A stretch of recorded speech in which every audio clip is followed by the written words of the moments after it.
Om Sahanavavatu Sahanau Bhunaktu Sahaviryam Karavavahai Tejasvinavadhitamastu ma Vidvishavahai. Om Shanti Shanti Shanti. We were reading in the chapter which was called Spiritual Unfoldment, chapter 31 of the book Meditation and Spiritual Life by Swami Yatiswarananda. In the book, there is actually a detailed chart and an explanation of the chart. And this is hard to communicate, as we can imagine, using a reading. So we will skip these parts. So we'll be skipping up to page 554 and start the next chapter, which is chapter 32, the attainment of real freedom in this life. I will encourage people who are listening definitely to buy the book for themselves and look at the chart and the description of that chart in the book. Chapter 32, the attainment of real freedom in this life. The ideal of spiritual freedom. A man called at a pastor's home. He was met at the door by the pastor's little daughter. Daddy is not home, she told him. Then with a smile of confidence, she added, but if you want to ask any question about salvation, I can tell you all about it. I know the whole plan of salvation. Salvation is not something one gets by talking. It is much deeper than most people think. It is concerned with the real nature of the soul and its ultimate destiny. Every religion has its own concept of salvation, but all of them agree that it is a state of perfect happiness which the soul attains to after death. So this is the footnote here. Swami Yatiswarananda, the type of salvation we want in the book, The Adventures in Religious Life, published in 1976, chapter 4. The question is how to attain to this blessed state. According to Judaism, it can be obtained by leading a perfectly moral life. To this, Christianity adds the clause, provided one has faith in Christ as the only Savior. It believes that through his death, Christ redeemed mankind from the taint of original sin. Islam rejects this view. According to it, salvation is entirely God's fiat, and faith in the final prophethood of Muhammad is absolutely essential to receive it. Hinduism holds that salvation means mukti of freedom. The search for freedom is an important factor in human life. What is freedom? We hear of 4 types of freedom.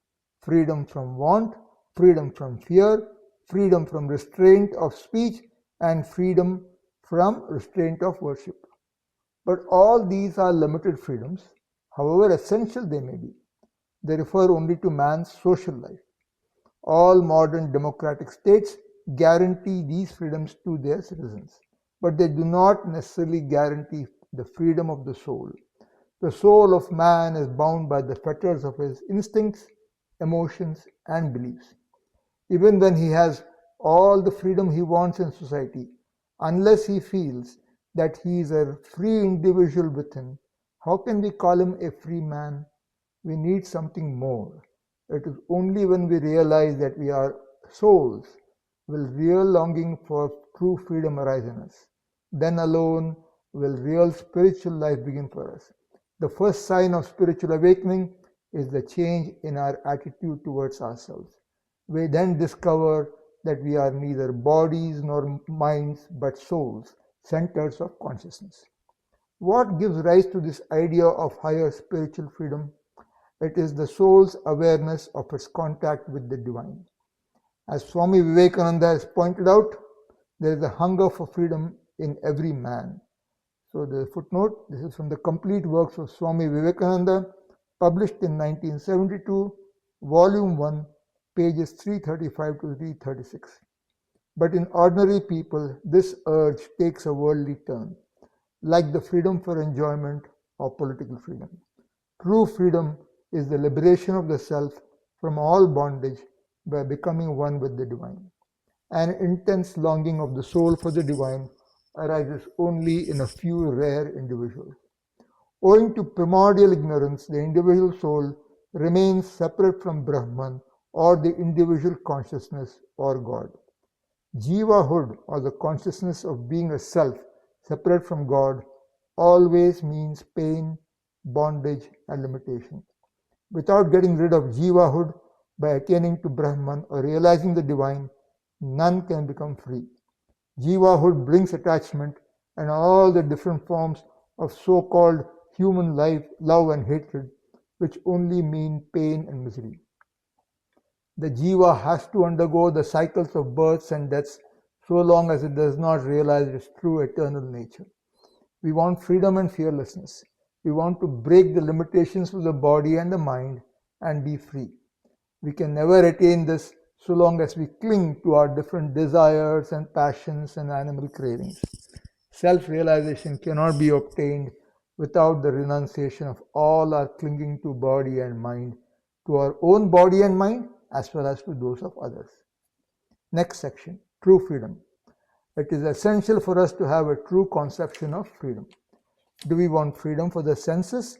Do we want license? Or do we want freedom from the senses? Which is the right idea of freedom? Is it freedom to allow the mind to run after enjoyment, to be a slave of the senses? Is it freedom thus to dig our own graves? Or is it freedom to control all desires, to master all desires and become free from the senses and their cravings? Freedom for the senses, freedom to satisfy our lower desires leads to sorrow. True freedom is total freedom from all sorrow, and this can be attained only by detaching the Atman or soul from desires, from the senses. As Swami Vivekananda says, blessedness, eternal peace arising from perfect freedom is the highest conception of religion, underlying all the ideas of God in Vedanta. Absolute free existence, not bound by anything, no change, no nature, nothing that can produce a change in him. This same freedom is in you and me, and in me, and is the only real freedom. This is again from Complete Works of Swami Vivekananda, published in 1972, volume 1, page 337. In the spiritual sense, freedom implies a condition in which there is not only absence of an awareness of restraint, but also the awakening of a higher state of consciousness in which the soul realizes its true nature as the absolute self, the ultimate reality of the universe. All the religions of the world have some conception or other about the spiritual freedom which they all regard as the summum bonum of life. Religious literature has various words for the kind of spiritual freedom we have in mind. Christianity speaks of salvation and redemption. Buddhism of nirvana, cessation of desires and selfish activity. Hinduism speaks of total final liberation of the soul from all sorrow and bondage and uses words like mukti, moksha, apavarga, nishreyasa to indicate the highest goal of spiritual life. While in Sankhya philosophy we learn that mukti means to free the soul from the threefold misery, Vedanta says it also means the experience of absolute bliss. The three kinds of misery are the suffering caused by bodily illness, craving, folly and greed, which is often referred to as adhyatmika, the suffering caused by other creatures such as wild beasts or by evil persons, often referred to as adi bhautika, and the suffering brought about by forces over which we have no control, such as heat and cold, wind, rain, and earthquake. So, adhyatmika, adhibhautika, and adhidaivika. Those are the three kinds, okay, of suffering or misery. The Sanskrit word dukkha implies something more than ordinary physical and mental suffering. It also means limitation or bondage. The real nature of the soul is, according to Vedanta, infinite consciousness and bliss. But in its empirical state, it is limited. bound by the body, the senses, and the mind. The ideal is to free the soul from all bondage, which means going beyond the play of the gunas or cosmic forces. As long as the soul of man is restrained, he cannot attain true happiness. Happiness does not lie in external objects. It is the inherent nature of the true self of man. Ignorance eclipses the true nature of the self. Thus, ignorance itself is the greatest bondage. Ignorance gives rise to egotism. Egotism gives rise to attachment, aversion, and fear. All these bind the soul and prevent it from experiencing boundless happiness, which is its own intrinsic nature. However, there comes a stage in man's evolution when his soul awakes from its age-long slumber and becomes conscious of this bondage. When this happens, he wants to attain absolute freedom by realizing his true self. Most of us, however, do not really want to attain this true freedom. We are satisfied with our present limited existence and its conditions. There is a story of a young mill hand who had to be sent away to the state hospital for the insane. After he had been there for a few weeks, a fellow worker visited him. "Hello, how are you getting on?" "I'm getting on fine." "Glad to hear it. I suppose you'll be coming back to work soon." "What do you mean? To leave this big fine house and this beautiful garden and go back and work in a mill? You must think I'm crazy." Many people feel the same way about spiritual life. They are so much satisfied with their little selfish and impure lives that they think it is sheer madness to strive for the highest spiritual freedom. Next section, the bondage of the gunas. Within us and outside us are working three cosmic forces: tamas, or the dull forces of darkness, indolence, and delusion; rajas, or the tense, passionate forces of lust, greed, and worldly activity; and sattva, or the harmonious forces of love and knowledge, which lead to happiness. Sattva is beneficial as it makes the mind pure and luminous. Those who are weighted down by the dark tendencies of tamas go downward in the scale of evolution. Others who are moved by rajas remain struggling all through their life without either going up and down, as most human beings do. But those who are established in the balanced harmony of sattva rise higher and higher until they realize the divine reality.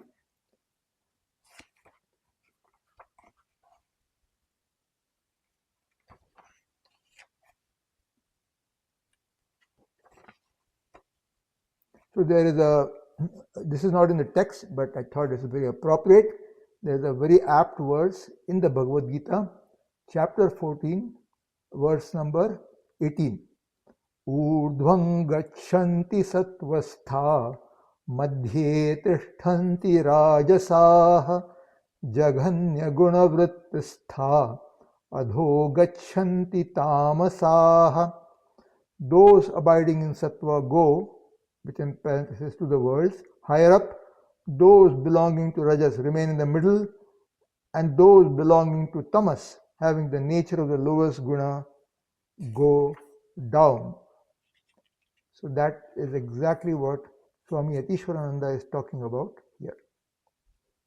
But sattva too binds the soul by creating attachment to discursive knowledge and refined happiness.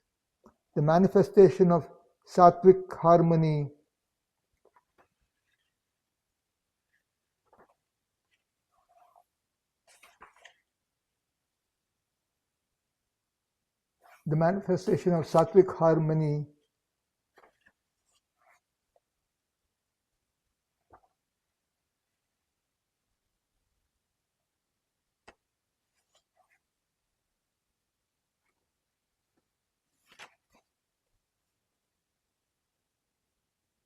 like purity, devotion, compassion, and self-control help one to realize the truth.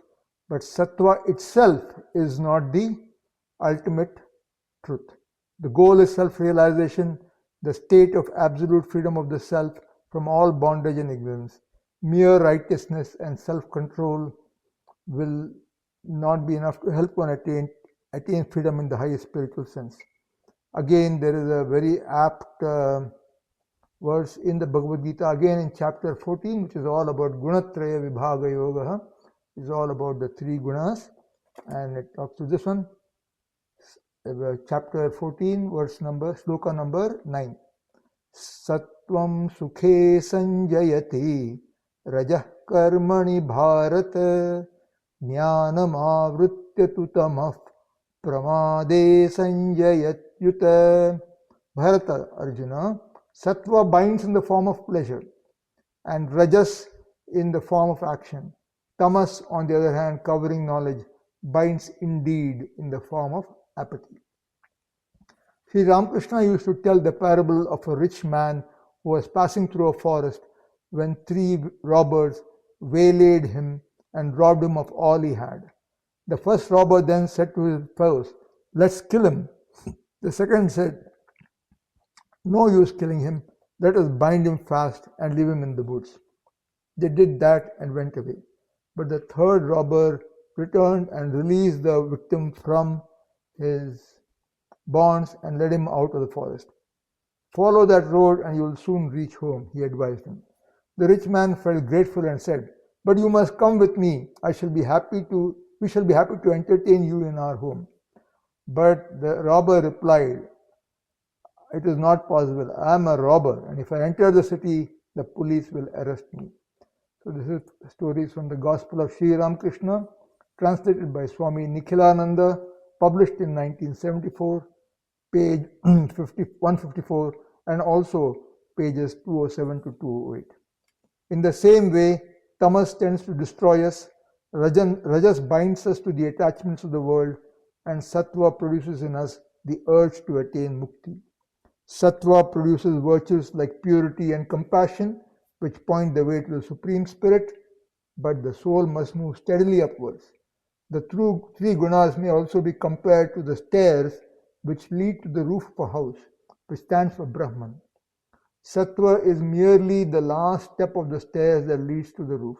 One cannot attain the knowledge of Brahman unless one transcends the gunas by the exercise of the intuitive faculty which gives one spiritual insight. Spiritual life is something more than moral life. Moral culture is no doubt indispensable, but there must also be spiritual awakening. This comes through the constant practice of japa and meditation on the divine reality, which finally enable the aspirant to experience the presence of the Supreme Spirit in himself and in others. The soul can never attain spiritual freedom as long as it remains caught in the net of the cosmic forces which assail us all. But when the embodied soul finally rises above the gunas, it wins deliverance from birth and death, old age and pain, and becomes immortal. Our human personality is a strange complex.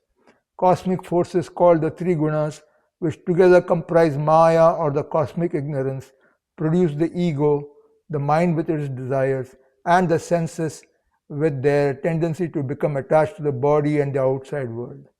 This complex nature eclipses the higher self, which is our true nature. We must learn how to free ourselves from the bondage of our outer personality and from the limitations of our environment. Negatively speaking, the highest freedom is freedom from ignorance, the root cause of all evil. Positively, it's the realization of the Supreme Spirit truth called Brahman, God, Allah, or the Tao. This is the real freedom of the element soul. Freedom of salvation is achieved through illumination, which brings about moral and spiritual transformation.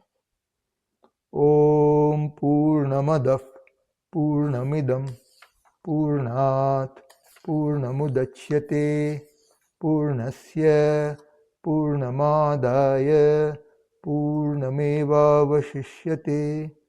Om Shanti Shanti Shanti. Harihi Om. Shri Gurubhyo Namaha. Harihi Om.